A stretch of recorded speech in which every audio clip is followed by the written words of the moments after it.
আমরা প্রায়শই শুনে থাকি অনেকেই অল্পতে হাঁপিয়ে উঠছে কিংবা হাত পা ফ্যাকাশে হয়ে আসছে।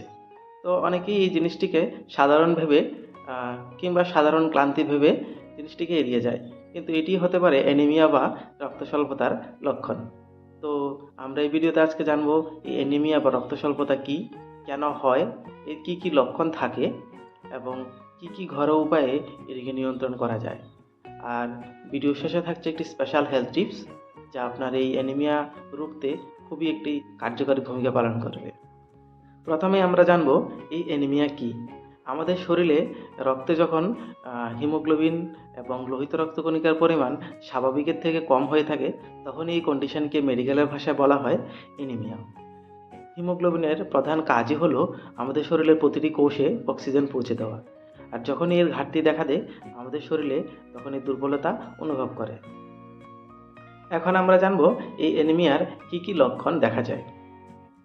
অল্পতে হাঁপিয়ে যাওয়া, বুক ধড়ফড় করা, চোখ এবং হাতের তালু ফ্যাকাশে হয়ে যাওয়া, নখ ভঙ্গুর হয়ে যাওয়া, মাথা ঘোরা এবং মাথা ব্যথা ইত্যাদি লক্ষণ দেখা যায়। এখন আমাদের দেখতে হবে এই অ্যানিমিয়া কী কী কারণে হয়ে থাকে। আমাদের খাদ্যে যদি আয়রন, ভিটামিন বি12 বা ফলিক অ্যাসিডের অভাব থাকে, তখন এই সমস্যা দেখা যায়। এর পাশাপাশি যদি অতিরিক্ত রক্তক্ষরণ হয় কিংবা শরীরে বিভিন্ন রোগ যেমন লিভার এবং কিডনি জাতীয় কোনো রোগ থাকে, তখন এই সমস্যা দেখা দিতে পারে।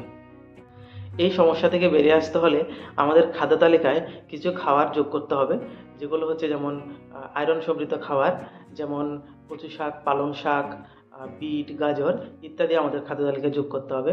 এর পাশাপাশি প্রোটিন সমৃদ্ধ খাবার যেমন মাছ, মাংস, ডিম এগুলোও আমাদের খাদ্য তালিকায় যোগ করতে হবে। এবং ভিটামিন সি যেমন লেবু, তেঁতুল এগুলো আমাদের খাদ্য তালিকায় যোগ করতে হবে, যা আমাদের আয়রন শোষণে অনেকটা হেল্প করে। তাছাড়াও বাদাম ও কিশমিশ রাতে ভিজিয়ে রেখে সকালে জলসহ যদি কিশমিশ খাওয়া যায়, এটা অনেকাংশে আপনার এই সমস্যাকে সমাধান করতে অনেকাংশেই হেল্প করবে। আজকের ভিডিওর স্পেশাল টিপস হচ্ছে খাওয়ার সাথে সাথে চা কিংবা কফি খাওয়া যাবে না, যাতে কফিতে থাকা এই ট্যানিন আপনার শরীরের আয়রন শোষণে অনেকাংশে বাধা ক্রিয়েট করে। আপনার যদি এই অ্যানিমিয়া বা রক্ত স্বল্পতার লক্ষণগুলো খুব বেশি দেখা যায়, তবে একটি ব্লাড টেস্ট সিবিসি করিয়ে একজন ডাক্তারের পরামর্শ অনুযায়ী আপনাকে মেডিকেশন নিতে হবে।